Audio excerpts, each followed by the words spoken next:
So that's what we've been doing in my lab for a long time. This is a little bit out of date. We actually have some genomes in this group that, actually quite recently. We've only been mining them in the last month or two. But most of the tree of life has at least one or a few genomes. Okay?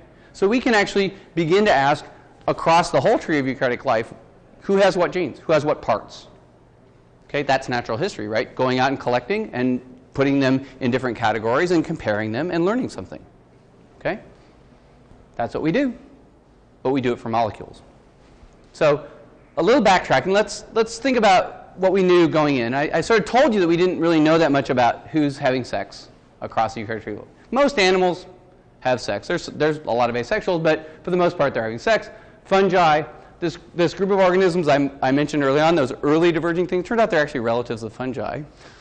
So that's one interesting thing. But most protists, these blue things, these things labeled in blue, we either don't know anything, or in some cases people have looked and there's nothing there. Right? They just haven't found any evidence. So what would the evidence be? Well, obviously catching them in the act, right? The other way that we do it actually is by doing population genetics. We can go out and look among individuals in the population, and if they're having sexual reproduction, they sort their genes in a particular way that will tell us something about whether they're having sex or not. But just because we can't catch them in the act, or we can't find evidence for this, does that mean that they aren't having sex? It doesn't actually. It just means that we might not have found the right conditions. I always like to say, maybe we haven't got the music right. We don't have the lights down low. We don't always know what the lab conditions are to get organisms to have sex. So this is what we call absence of evidence. Okay? And so when we have absence of evidence, things like minuses here, right? Is that indicative of asexuality, or are they just doing it on the side in ways and in times that we aren't paying attention? Okay? Or very, very infrequently, which actually does happen in many organisms. So we have to be really worried about just going and observing sex and saying, well, we didn't observe it, so therefore they must be asexual. And that's a big part of what we do in my lab, is sort of to get over that problem. So we look at meiosis. And so now this is the beginning of a kind of, we're all going to go, okay, meiosis, I might remember that at one point. It really confused me. So meiosis is actually a very cool, and this is my University of Iowa meiosis slide, obviously. Meiosis is very simple and straightforward. I hope I can demonstrate that. So it comes in two different divisions.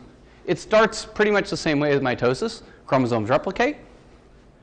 But what happens is that instead of going on and just splitting and dividing, they go through a special phase here, which involved recombination. Okay? And then they go through another division, but they actually don't replicate. And so what happens in the end is that they end up halving. Okay, they go through a reductive division. Okay, creating those, you start from 2N and you go to 1N. Okay, so that's what meiosis does. Meiosis 101.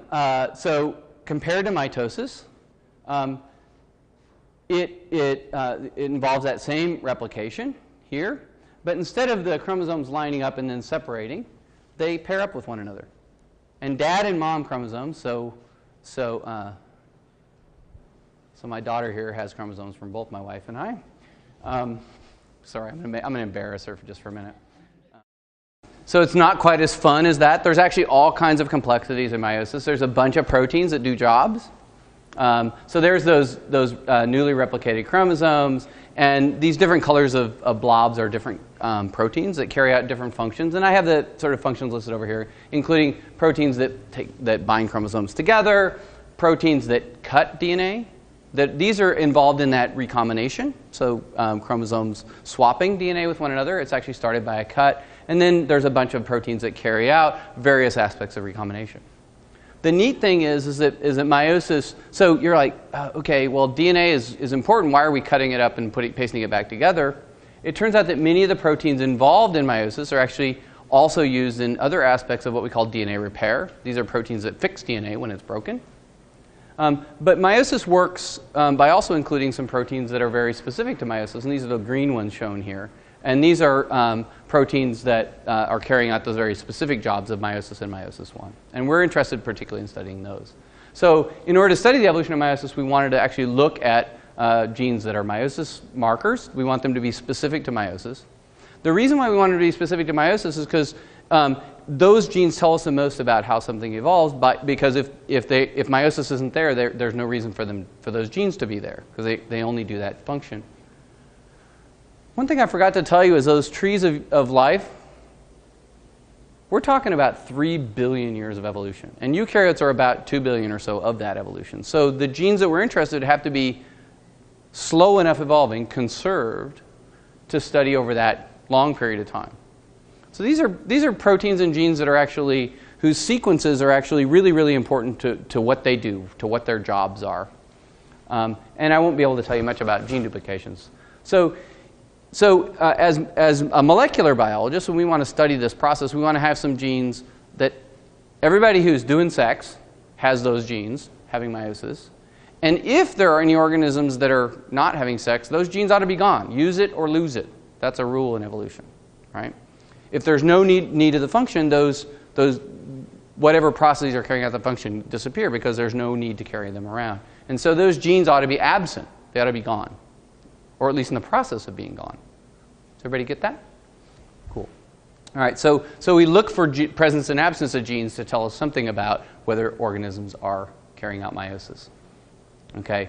So meiosis, as I said, is this process that's carried out at the DNA level and is carried out using a series of proteins. And it turns out that many of these proteins are also involved in fixing DNA, proteins that fix DNA. And I put boxes around some of these genes because they are close evolutionary relatives to genes that are actually specific to meiosis. They've evolved by what we call gene duplication, that one gene made another copy of itself, and now it does a specific function in meiosis. And it's those genes that we're particularly interested in. So many of these genes have evolved by what we call these gene duplication. I'm going to show you one example of this that we've been studying for a number of years. And that's called RAD51 and DMC1. And these are proteins that are involved in that exchange of DNA, okay, among chromosomes. And bacteria have genes that exchange the DNA, and they use it to fix DNA. But eukaryotes have one that's used for mostly fixing DNA, but they also have this thing called DMC1, which is specifically involved in that recombination aspect of meiosis. In fact, it's one of the proteins that directs the recombination to go from the chromosome of dad to mom or mom to dad, so that you actually get those recombinant, you get those crossing over events.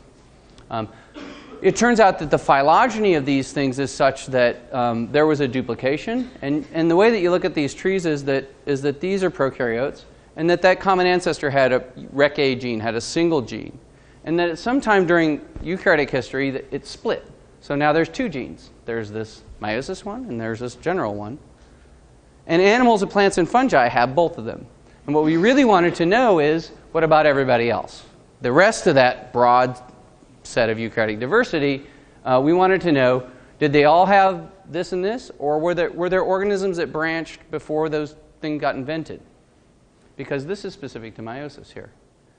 And if this organism branched off the tree of life before this gene got invented, that might tell us something about that organism never learning how to have sex, right?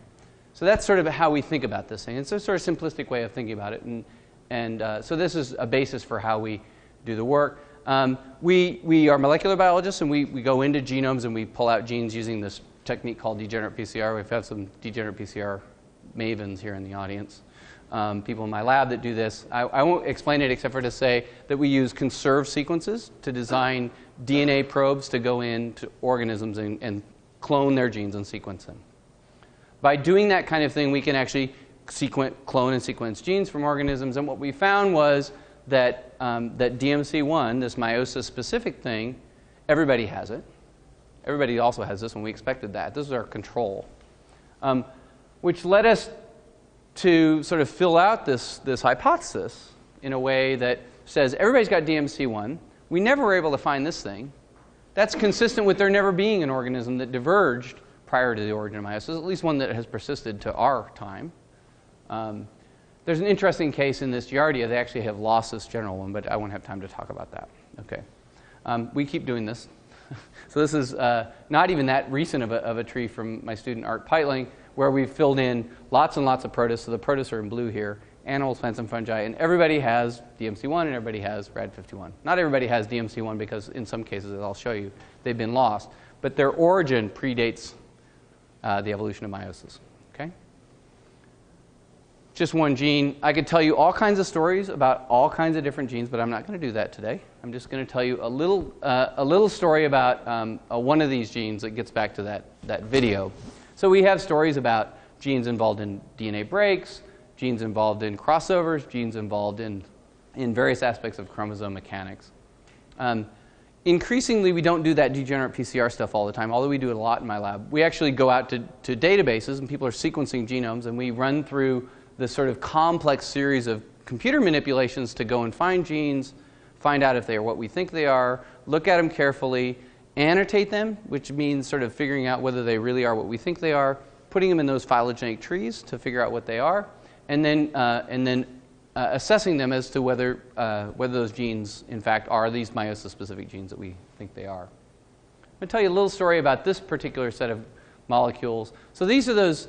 Remember at the beginning when that chromosome replicated and there were two? Okay. These are proteins that a protein complex that sort of hold those things together are called cohesins. You see they're kind of ring shaped. They hold them together.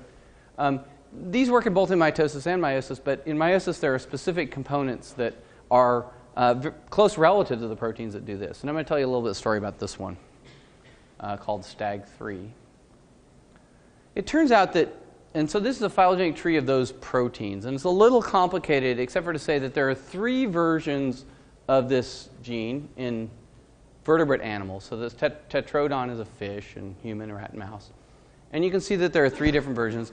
And there's a one that only works in meiosis called STAG3. There's another one in fungi that also is specific to meiosis called REC11, but not all fungi have it, just this one. And there's not a meiosis-specific version here. So this is a case where a meiosis-specific version of a protein evolved independently multiple times. I'm waiting to tell you about this one. So Drosophila, fruit fly, also has a meiosis-specific version, but what's really interesting about it, it actually got named S&M. Okay? And the reason why this protein got found and this gene got found was because Drosophila does something really funny with its meiosis. Does anybody know? Biology professors can't answer. And TAs.